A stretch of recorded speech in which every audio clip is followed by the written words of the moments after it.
मंगळवेढा विजयपूर राष्ट्रीय महामार्गाच्या चौपदरीकरणावरून सध्या मरवडे गावात तीव्र असंतोष पसरला आहे। गावापासून दूर बायपास नको, तर गावालगतूनच चौपदरीकरण करा, अशी ठाम भूमिका घेत आज मरवडे ग्रामस्थांनी महामार्गावर उतरून भव्य रास्ता रोको आंदोलन केले। नक्की काय आहे हा संपूर्ण वाद? पाहूयात या खास रिपोर्टमध्ये। टेंभुर्णी मंगळवेढा विजयपूर या राष्ट्रीय महामार्गावरील वाढते अपघात लक्षात घेता या रस्त्याचे चौपदरीकरण प्रस्तावित करण्यात आले आहे। मात्र सोशल मीडियावर गुगल मॅपच्या आधारे बायपासचा जो नकाशा व्हायरल झाला, त्यामुळे मरवडे ग्रामस्थांमध्ये संतापाची लाट पसरली आहे। प्रस्तावित बायपास गावापासून खूप लांबून जात असल्याचे स्पष्ट झाल्याने आज सकाळी ग्रामस्थांनी एकत्र येत आंदोलनाचे हत्यार उपसले। छत्रपती शिवाजी महाराजांच्या पुतळ्याला पुष्पहार अर्पण करून आणि भारतरत्न डॉक्टर बाबासाहेब आंबेडकर यांच्या प्रतिमेला अभिवादन करून या आंदोलनाला सुरुवात झाली।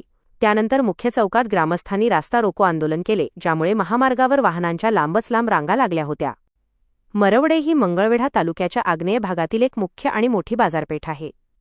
डोणज, बालाजीनगर, तळसंगी, भालेवाडी, येड्राव, खवे, कागष्ट, कात्राळ, कर्जाळ आणि हुलजंती यांसारख्या अनेक आसपासच्या गावांचे आर्थिक आणि व्यावसायिक व्यवहार मरवडे बाजारावरच अवलंबून आहेत। महामार्ग जर गावापासून दूर गेला तर इथली बाजारपेठ पूर्णपणे उद्ध्वस्त होईल, अशी भीती व्यापाऱ्यांनी व ग्रामस्थांनी व्यक्त केली आहे। तसेच सध्याच्या रस्त्याचे रुंदीकरण केल्यास डॉक्टर बाबासाहेब आंबेडकर स्मारक, छत्रपती शिवाजी महाराजांचा पुतळा, स्मशानभूमी आणि ग्रामदैवत सिंहगड महाराजांचे मंदिर बाधित होण्याची शक्यता आहे। म्हणूनच ही सर्व स्मारके आणि मंदिरे सुरक्षित ठेवून महामार्गाचे बाह्यवळण बायपास हे गावाच्या जवळूनच करावे, अशी मुख्य मागणी ग्रामस्थांनी लावून धरली आहे। या प्रकरणी स्थानिक खासदार आणि आमदारांनीही प्रशासनाशी पत्रव्यवहार केला आहे। दरम्यान आंदोलनाची माहिती मिळताच महामार्ग प्राधिकरणाच्या अधिकाऱ्यांनी आणि प्रशासनाने आंदोलनकर्त्यांची भेट घेतली। प्रशासनाने स्पष्ट केले आहे की महामार्गाच्या चौपदरीकरणाचा सविस्तर प्रकल्प अहवाल म्हणजेच डीपीआर तयार करण्याचे काम सध्या सुरू आहे। तांत्रिक बाबी, रस्ता सुरक्षा आणि उपलब्ध जागेचा विचार करून ग्रामस्थांच्या सर्व मागण्या, हरकती व सूचनांची नोंद घेण्यात आली आहे। वस्तुनिष्ठ अहवाल वरिष्ठ कार्यालयाकडे मंजुरीसाठी पाठवला जाईल आणि तांत्रिक निकष सांभाळून योग्य उपाययोजना डीपीआरमध्ये समाविष्ट केल्या जातील।